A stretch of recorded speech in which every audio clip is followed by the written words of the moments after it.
اگه یکم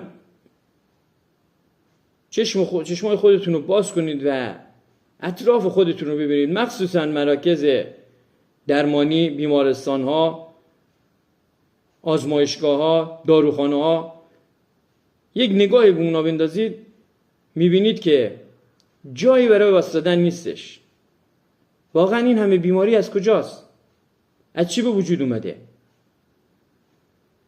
مهمترین علل بیماری ها به خاطر غذاهای پخته و شیمیایی و داروهاست. این یک حقیقتیه.